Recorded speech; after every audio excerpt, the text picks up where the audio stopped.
Ito mga boss, Eddie Reynoso nagbigay ng pahayag tungkol sa laban ni Manny Pacquiao at Floyd Mayweather. Kilala si Eddie Reynoso na matagal ng trainer ni Canelo Alvarez. Basahin ko lang mga boss, ayon kay Reynoso, mas nararapat na maging professional bout ang laban kaysa exhibition.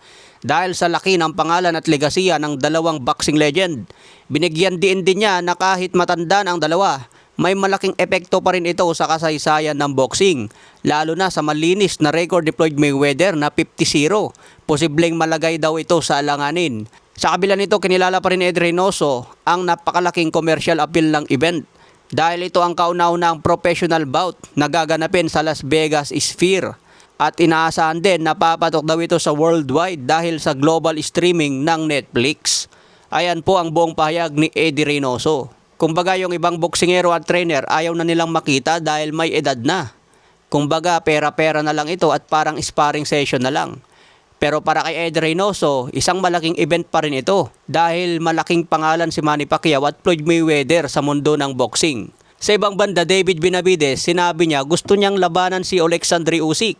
Pero ang priority muna ni David Benavidez, maging unified champion sa cruiserweight at labanan si Dmitry Bivol at Arthur Beterbiev.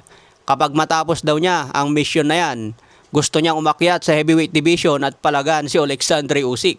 Sa tingin nyo mga boss, aabutan pa niya kaya si Alexandre Usyk? Kasi ang sabi ni Usyk, 3 laban na lang siya sa heavyweight at pagretiro na. So kung uunahin pa ni David Benavidez ang mission niya sa cruiserweight at light heavyweight, tingin ko magre-retiro na lang si Alexandre Usyk, hindi pa siya umaakyat. Kaya mas maganda mag-focus na lang si David Benavidez na maging undisputed sa cruiserweight at light heavyweight.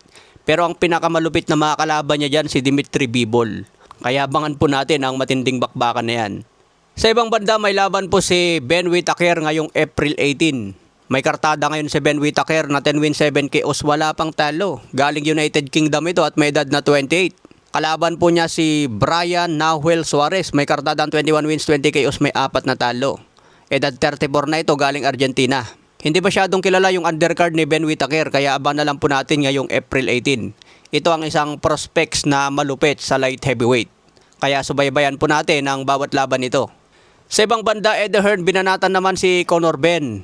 Dahil lumipat na si Conor Benn sa Zuffa Boxing ni Dana White. Sabi ni Eddie Hearn kanina, matatalo si Conor Benn kontra Ryan Garcia. Dati hinahype ni Eddie Hearn si Conor Benn. Dahil bata niya kailangan niyang i-hype. Pero dahil umalis na si Conor Benn sa poder niya, nilalaglag na niya ngayon. Tatalunin daw siya ni Ryan Garcia. Sinabi pa ni paring Eddie Hearn, hinahamon niya si Dana White, maglaban naman daw sila sa boxing.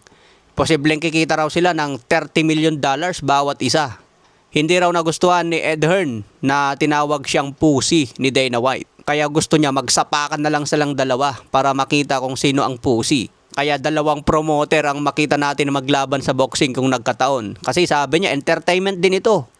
Kung yung ibang YouTuber nga naglalaban sa boxing tayo pa kayang promoter. Sana nga, opera na ito ni Kamahalang Turkey, paglabanin itong dalawa. Kumbaga, isabay na lang sa mga main event na big fight.